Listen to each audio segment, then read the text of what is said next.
All right, welcome back, Congressional Oversight. So this is the first of a couple different videos, not necessarily in order, that we're going to discuss Congressional Oversight.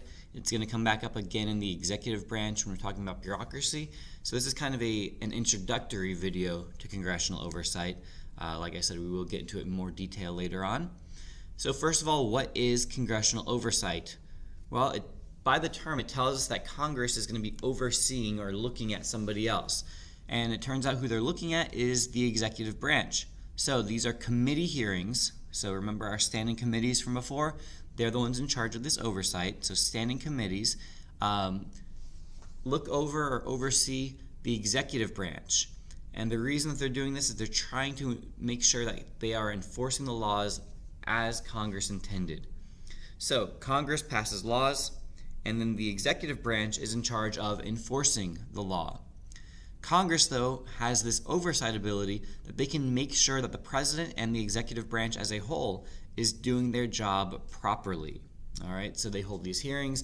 That means that the heads of agencies, people who work in the White House, they will be called to testify in front of these committees, and they're going to ask them a whole bunch of questions about what they're doing, making sure that they are following Congress's intention. They also will submit reports to Congress periodically, again, trying to show them that they are doing the job as Congress intended. Remember that Congress has the power of the purse, so if the executive branch isn't doing the job the way Congress wants, Congress has power that they can take away money and funding from those executive agencies. Again, we'll talk more about that in the future, but that's just kind of a little preview of what will come with congressional oversight. All right, so you have three examples here. You have the War Powers Resolution of 1973. We'll discuss that in a different video on the presidency and foreign policy, so stay tuned for that.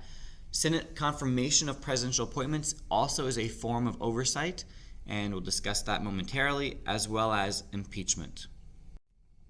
All right, so when we think about Senate confirmation of judicial appointments, you have a committee who's in charge of doing this first. So before it goes to the entire Senate to vote yes or no on whether or not to appoint somebody the president has nominated to the Supreme Court or to federal courts in general, this committee, the Senate Judiciary Committee, will hold hearings, they'll investigate, and ultimately they will recommend to the entire Senate whether or not to confirm the president's judicial nominee.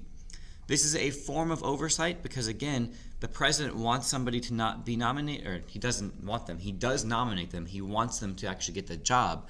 But Congress has power here, and so the Senate oversees his selection and decides whether or not they're going to go along because they have confirmation power. All right, so we have impeachment. Impeachment is a two-step process. Step one is that the House impeaches, so the House has the power to impeach or not impeach a president. It requires a simple majority of the members of the House in order to impeach. It's important to note that to be impeached just means to be charged with the crime. So Bill Clinton on the left-hand side, he was impeached.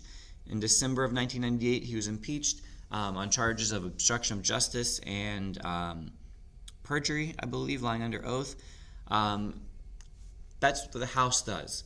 That doesn't mean that he gets removed from office, because step two is that the Senate then holds a trial. So they hold the impeachment trial, and there it takes a 2/3 majority to remove the president from office.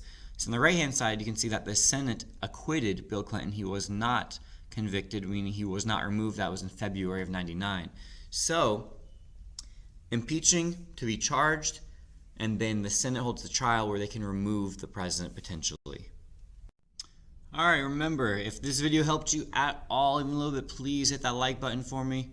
Don't forget to subscribe if you haven't already. This has been a La Money production.